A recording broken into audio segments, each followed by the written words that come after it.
Welcome friends. जैसे कि आपने एपिसोड 1 में देखा कि रेगनार अपने सरदार के पास आ जाता है और उनसे बोर्ड मांगता है, मगर सरदार उनसे कहता है कि मैं बोर्ड नहीं दूंगा क्योंकि वेस्ट की तरफ कोई ज़मीन नहीं है। उसके बाद रेगनार अपनी खुद की बोर्ड बना लेता है।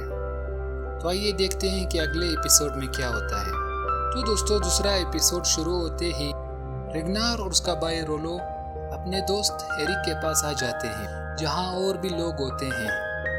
रेगनार सबको देख के बहुत खुश हो जाता है और उनका शुक्रिया अदा करता है।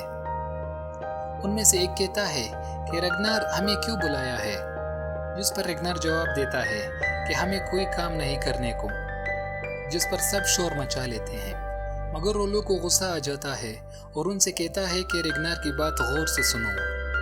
रेगनार उनसे कहता है कि मेरे पास एक बोर्ड है और हम वेस्ट की तरफ जाएंगे, जिस पर रेगनार का साथी हेरिक उनसे कहता है कि तुम जानते हो कि हेरल उनको इजाज़त नहीं देगा कि वेस्ट की तरफ जाए। जिस पर रेगनार हेरिक से कहता है कि हेरल को पता नहीं कि वेस्ट की तरफ बहुत सारी ज़मीनें हैं। हम वेस्ट की तरफ जाकर बहुत सारी कीमती चीज़ें लाएंगे और मालामाल हो जाएंगे। जिसके बाद रेगनार के सभी साथी एक एक करके रेगनार के साथ जाने पर राज़ी हो जाते हैं, जिनमें सबसे पहले हेरिक होता है। वहाँ हेरल का जासूस, जिसने रेगनार को बोर्ड चलाते हुए देखा था, अपने सरदार के पास आ जाता है और उनसे कहता है कि वहाँ एक मीटिंग चल रही है एरिक मार्टिन के घर में। जिस पर उनका सरदार अपने जासूस से कहता है क्या रेगनार लॉथब्रोक भी वही था, जिस पर वो कहता है कि जी हाँ। उनका सरदार कहता है कि तुम वेट करो और देखो कि वो क्या करते हैं। पर लगातार कहती है कि हम कब जाएंगे लड़ने और लूटने के लिए। रेगनार कहता है मैं पहले भी कह चुका हूँ। तुम लगातार कहती है क्यों नहीं। रेगनार कहता है अगर हमें कुछ हो गया तो हमारे बच्चे कौन संभालेगा, क्या रोलो हमारे बच्चे संभालेगा। जिस पर लगातार चुप हो जाती है। वहाँ लगातार और रेगनार के बीच में लड़ाई हो रही होती है। लगातार कहती है कि मैं अब भी तुमसे बेहतर लड़ाई कर सकती हूँ। अगली सुबह रेगनार के सब लोग बोट तक पहुंच जाते हैं और अपना सामान साथ उठा लेते हैं। रेगनार अपने दोस्त रोलो के पास आ जाता है और उनसे कहता है इंगर कहाँ है। ब्लैक स्मिथ सरदार का एक आदमी होता है और रेगनार के लिए वो चुप करके घर बनाता है अपने सरदार से। इतने में ब्लैक स्मिथ फ्लोकी के पास आ जाता है और फ्लोकी उसे कुछ सोना देकर उसे वापस जाने को कहता है। रेगनार कहता है कि मैंने अब तक कनूट को नहीं देखा, आखिर वो कहाँ है। रेगनार कहता है वो मुझे मुश्किल में डाल सकता है। अपना सामान पैक करने के बाद सब लोग बोट में एक एक करके बैठ जाते हैं और वेस्ट की तरफ रवाना हो जाते हैं। रेगनार अपना कंपास और पत्थर अपने साथ लेकर बड़ी उम्मीदों के साथ वहाँ से रवाना हो जाता है। कनूट रेगनार के पास नहीं आता और वो डायरेक्ट सरदार के पास चला जाता है और उनसे कहता है कि रेगनार वेस्ट की तरफ जा रहा है। और कनूट सरदार से कहता है अगर रेगनार सच हो तो। जिस पर उनका सरदार गुस्से में कहता है कि वेस्ट की तरफ कोई ज़मीनें नहीं हैं। रेगनार अपने कंपास और अपने पत्थर की वजह से आहिस्ता आहिस्ता वेस्ट के करीब होता जाता है और रेगनार कंपास को काम करते देखकर बहुत खुश हो जाता है और कहता है कि ये काम कर रहा है। मगर रेगनार और उनके साथियों को एक बहुत ही खतरनाक समुद्री तूफान का सामना करना पड़ रहा है। रेगनार के सारे साथी कश्ती को संभालने की कोशिश करते हैं।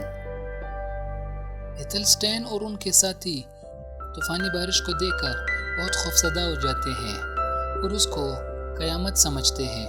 वो कहते हैं कि हिसाब किताब का दिन करीब आ चुका है।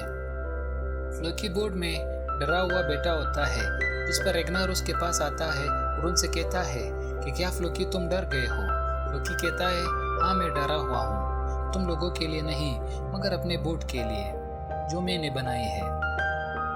रेगनार के साथी बहुत थक चुके हैं और वो कहते हैं कि यहाँ कोई ज़मीनें नहीं है, मैं यहाँ किसी की ख्वाहिश पूरी करने के लिए अपनी जान दे सकता।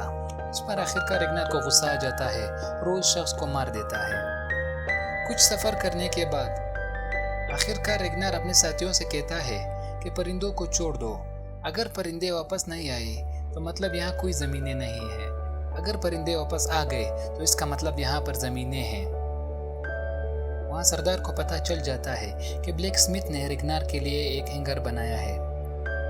तो सरदार उसके पास आता है और उनसे पूछताछ करता है। आखिरकार उसको मार देता है। इतने में सब क्या देखते हैं कि परिंदे वापस आ जाते हैं, जिसका मतलब ये कि वहाँ पर ज़मीनें हैं। रेगनार और उनके साथियों को समंदर के किनारे देखकर वो भागते हुए उन लोगों के पास आ जाता है और उनसे कहता है कि शैतान पहुंच गए जो हमें मार देंगे। उनका फादर उनसे कहता है कि दरवाजे बंद कर दो। सारे पादरी डरे हुए होते हैं तो वो दरवाज़ा बंद करते हैं। रेगनार जैसे ही पहुंचता है तो उनके साथी उस दरवाजे को तोड़ने की कोशिश करते हैं। आखिरकार वो दरवाज़ा टूट जाता है और सब लोग वहाँ अंदर चले जाते हैं। तो लोगों को मारना पीटना शुरू हो जाता है और उनकी कीमती चीज़ों को लूटना शुरू कर देते हैं। इतने में रेगनार को एथलस्टेन मिल जाता है और वो रेगनार की ज़ुबान में कुछ बोलता है। उस पर रेगनार हैरान हो जाता है और कहता है कि ये तो हमारी ज़ुबान बोलता है। रेगनार कहता है कि तुम हमारी ज़ुबान किस तरह बोल सकते हो। एथलस्टेन कहता है कि हम घूमने फिरने वाले लोग हैं और गॉड के वर्ड्स लोगों तक पहुंचाते हैं। इतने में रोलो करीब आ जाता है और उसे मारने की कोशिश करता है, मगर रेगनार कहता है कि मैं इसे नहीं मारूंगा बल्कि इसे अपना गुलाम बनाऊंगा। फ्लोकी भी वहाँ कुछ कीमती चीज़ें ढूंढने की कोशिश करता है और कुछ कागज़ मिल जाते हैं जिन पर कुछ लिखा हुआ होता है। फ्लोकी उन्हें देखकर हैरान हो जाता है। आखिरकार उन सब चीज़ों को जला देता है। एथलस्टेन दूर से मंजर देखकर बहुत परेशान और दुखी हो जाता है। इस तरह रेगनार और उनके साथी बहुत सारी कीमती चीज़ें उठाकर वहाँ से चलना शुरू हो जाते हैं। ये था एपिसोड 2।